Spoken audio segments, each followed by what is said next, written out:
வணக்கம், நான் ஸ்டெல்லா, ஒரு சிறுநீரக உணவியல் நிபுணர். இம்பீரியல்ல வேலை செய்கிறேன். இப்போது விண்டருடன் இணைந்திருக்கிறோம். வணக்கம் ஸ்டெல்லா. வணக்கம். இவர் வாரத்துக்கு 3 முறை சிறுநீர் பிரித்தலுக்கு உட்படுத்தப்படுகிறார். ஆமாம், நாங்கள் அதிக பொஸ்பேட்டினை எடுக்காமல் எங்களது உணவு முறையை எவ்வாறு கையாளுவது பற்றி இப்போது பேச போறோம்.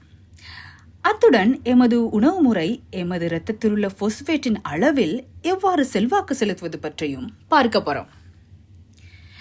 பொஸ்பேட்டானது இயற்கையாகவே தாவர மற்றும் விலங்கு அடிப்படையாக கொண்ட உணவுகளில் காணப்படுகின்றது. அது மட்டுமின்றி இப்பொஸ்பேட்டு உணவு மற்றும் பானங்களுடன் சேர்க்கப்படும் ஒரு சேர்மானமாகவும் காணப்படுகிறது. எனவே எமது உணவு பழக்க வழக்கங்களில் ஏற்படும் சிறு மாற்றங்களின் ஊடாக இப்பொஸ்பேட்டினை குறைப்பது மட்டுமின்றி எமது இரத்தத்துள்ள பொஸ்பேட்டின் அளவை சரியாகவும் வைத்துக் கொள்ளலாம். ஆமாம் வின்டர், சற்று கூறுங்களேன், எவ்வாறான உணவு வகைகளை நீங்கள் எடுத்துக்கொள்கிறீர்கள் என்று. ஆமாம், பொதுவாக உங்களுக்கு தெரியும், பஞ்சாபி உணவு தான் எனது பிரதான உணவு. அவை புதிதாக சமைக்கப்படுகின்றன. புதிய மரக்கறிகள், கோதுமையினால் சமைக்கப்பட்ட ரொட்டிகள், அவை அன்றே புதிதாக சமைக்கப்படுபவை. ஆனால் வெள்ளிக்கிழமைகளில் மாத்திரம் எனக்கு பிடித்தமான உணவுகளை நான் உண்ணுவேன்.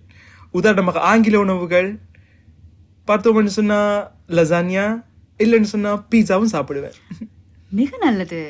நீங்கள் கூறியது போலவே, அதாவது ரொட்டிகள் உங்கள் வீட்டிலேயே புதிதாக சமைக்கப்படுகின்றன. அது உண்மையில் சிறந்த ஒன்று. ஏனென்றால் அவற்றில் எந்தவித பொசுபேட்டு சேர்மானமும் காணப்படாது.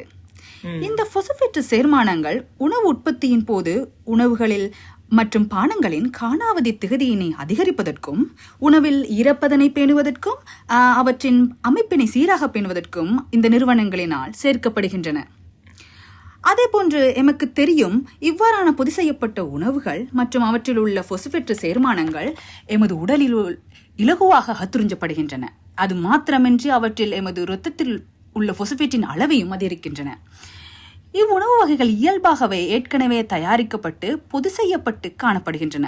உதாரணமாக பொதி செய்யப்பட்ட இறைச்சி துண்டு அல்லது மீன் துண்டு, மேலும் புதிதாகவோ அல்லது ஏற்கனவே பொதி செய்யப்பட்டவையாகவோ அல்லது உறைந்த நிலையில் உள்ள உணவுகளாகவோ அல்லது அதற்கு மேலாக ஏற்கனவே தயாரிக்கப்பட்டு அடுப்பில் சுடப்பட்ட ரொட்டி போன்ற உணவுகளாகவோ அல்லது சப்பாத்தியாகவோ காணப்படலாம். இங்கு வைத்துள்ள ரொட்டிகள் அதற்கு சிறந்த உதாரணம். இங்கு ஏற்கனவே சுடப்பட்ட ரொட்டி வகைகள் சாதாரணமாக கடைகளில் பெற்றுக்கொள்ளலாம். இவை பெரும்பாலும் நேரப்பற்றாக்குறை காரணமாக எங்களின் பலருக்கு தங்களது உணவு தேவையை போக்கிக் கொள்ள உதவியாக காணப்படுகின்றது.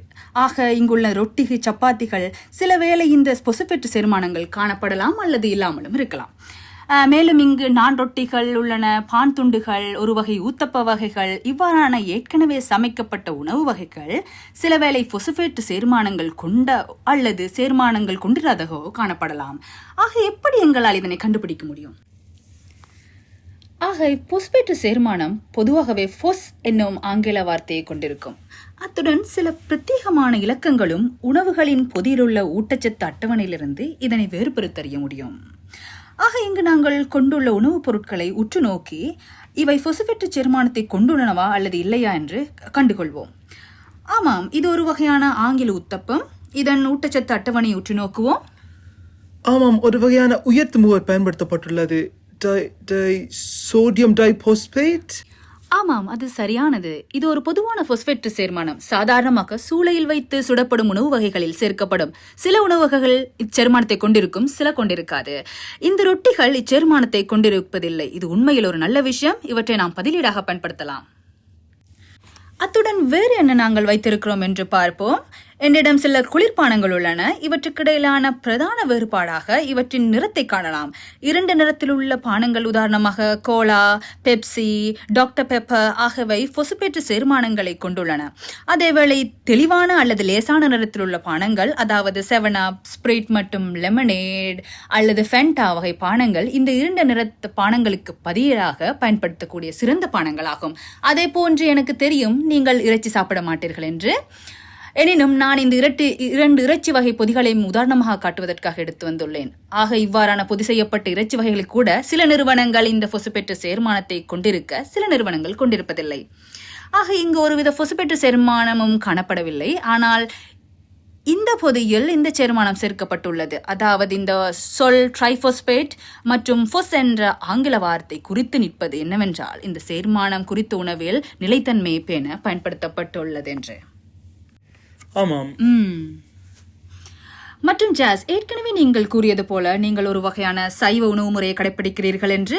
ஆக எங்களுக்கு பாலினை அடிப்படையாக கொண்ட உணவு வகைகள் மற்றும் இங்குள்ளவற்றில் எவற்றை நீங்கள் தொடர்ச்சியாக உட்கொள்வீர்கள் என்று சொல்வீர்களா? ஆமாம், நான் பாலினை சீரியலுடன் தினமும் சாப்பிடுவேன், காலை உணவாக சாப்பிடுவேன். அத்துடன் பன்னீர், கொட்டை சீஸ் மற்றும் மொசரல்லா சீஸ். ஆனால் பதப்படுத்தப்பட்ட சீஸ் வகைகளை நான் சேர்ப்பதில்லை. அது உண்மையில் ஒரு நல்ல விஷயம். ஏனெனில் பாலினை அடிப்படையாக கொண்ட உணவுகள் பொசுப்பேற்றினை கொண்டிருந்தாலும் சில வகையான உணவுகள், உதாரணமாக நீங்கள் கூறிய சீஸ் வகைகள், பதப்படுத்த சீஸ்களான சீஸ் துண்டுகள் மற்றும் முக்கோண வடிவ சீஸ் துண்டுகளை விட குறைவான பொஸ்பேட்டையே கொண்டிருக்கின்றன.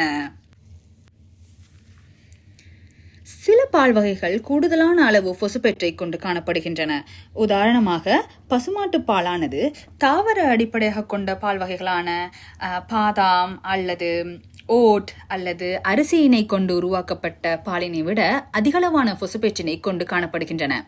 இருப்பினும் இத்தகைய உணவுப் பொதிகளில் ஊட்டச்சத்து அட்டவணை உற்று நோக்குவோமானால் உங்களால் பார்க்க முடியும், இங்கு சேர்மான பட்டியலில் பொசுப்பேற்று சேர்மானம் என்று ஒன்று உள்ளடக்கப்படவில்லை உண்மையில்.